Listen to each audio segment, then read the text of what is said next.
TZVFC EHPNL.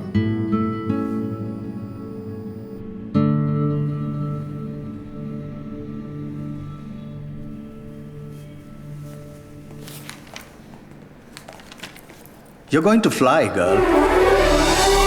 Any more tests, doctor? Just a couple of eye tests. But what about the results? All fine. Oh, okay.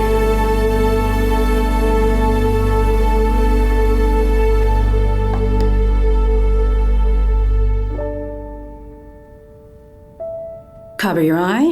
I want you to look at my nose and then let me know when you see my finger coming in, okay? Yeah, very good, very good. We're gonna do the other eye.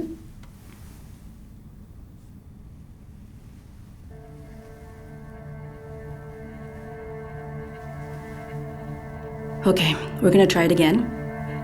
Let me know when you see my finger.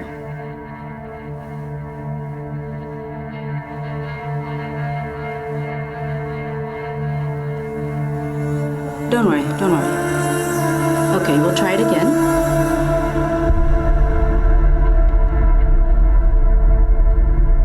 Can you?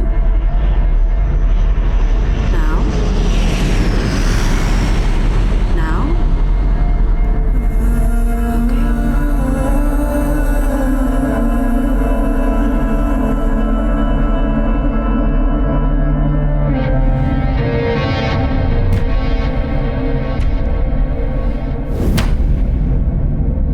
അപ്പോൾ കാഴ്ചയ്ക്ക് തയ്യാറുള്ള ആളാണ് aircraft control ചെയ്യുന്നത്.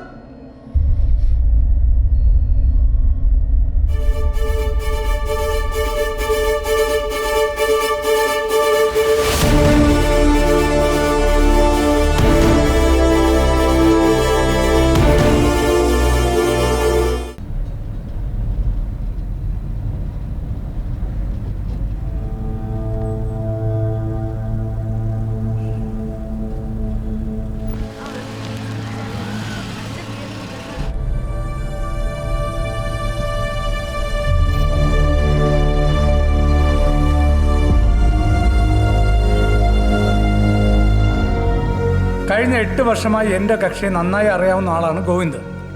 അവരുടെ ഭാവി തകർക്കാൻ അയാൾ കരുതിക്കൂട്ടി ചെയ്തതാണ്. The case has been charge under section 326A IPC. അതിക്രമം കാണിച്ചയാളെ എൻ്റെ കക്ഷി വ്യക്തമായി തിരിച്ചറിഞ്ഞിട്ടുണ്ട്.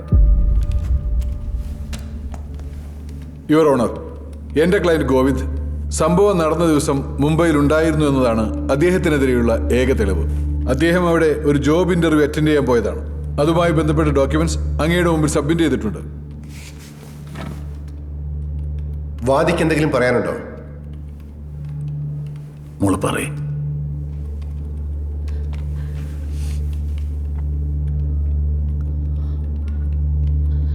ഇയാളാണ്. ആളെ ശരിക്കും നോക്കിയിട്ട് പറയൂ.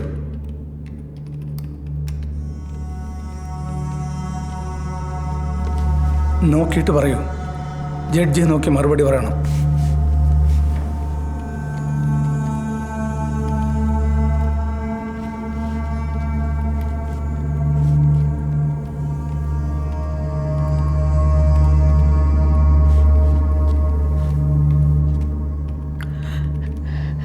ഇയാളാണ് എന്നെ ആക്രമിച്ചത്. എൻ്റെ മുഖത്ത് ആസിഡ് ഒഴിച്ചത് ഗോവിന്ദ് ബാലകൃഷ്ണൻ. പ്രതിക്ക് എന്തെങ്കിലും പറയാനുണ്ടോ? സർ, ഞാനല്ല ഇത് ചെയ്തത്. ഇവർ താമസിക്കുന്ന സ്ഥലത്തിന് മുന്നിലുള്ള ഒരു പബ്ലിക് റോഡിലാണ് ഇത് നടന്നതെന്ന് പറയുന്നു. അങ്ങനെയാണെങ്കിൽ അതിനൊരു ദൃക്സാക്ഷിയെങ്കിലും ഉണ്ടാവില്ലേ സർ? ഒരാളെങ്കിലും.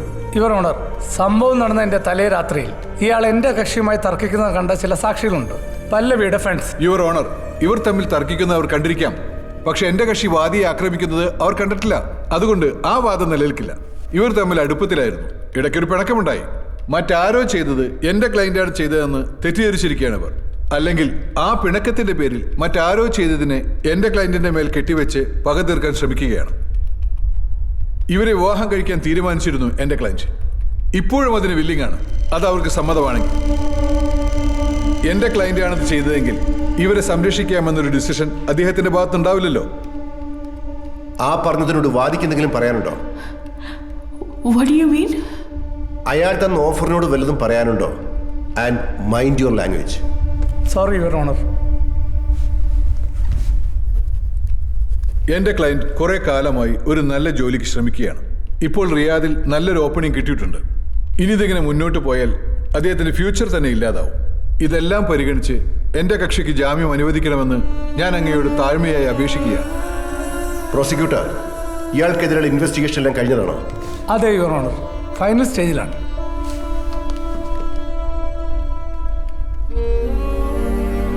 പ്രതി ഗോവിന്ദിന് ഇങ്ങനെ ചെയ്യാനുണ്ടായ മോട്ടീവ് വ്യക്തമായി എസ്റ്റാബ്ലിഷ് ചെയ്യാൻ പ്രോസിക്യൂഷന് പ്രഥമദൃഷ്ട്യാ കഴിഞ്ഞിട്ടില്ല. പോലീസ് നടപടികളെല്ലാം പൂർത്തിയായി കഴിഞ്ഞു. 28 ദിവസം റിമാൻഡിൽ കഴിഞ്ഞ പ്രതി ജാമ്യത്തിന് പരിഗണിക്കപ്പെടാൻ അർഹനാണെന്ന് കോടതി കരുതുന്നു. That is is right. അതിനാൽ കോടതി പ്രതി ഗോവിന്ദിന് കർശനമായ ഉപാധികളോടെ ജാമ്യം അനുവദിക്കുന്നു.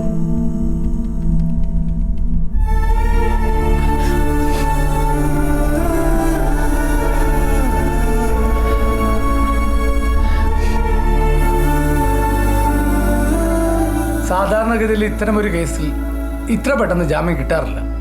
എന്നിട്ട് ആ സാധാരണഗതി എന്താ ഇവിടെ ഇല്ലാതെ പോയത്? ചിലപ്പോഴൊക്കെ it depends on the judge.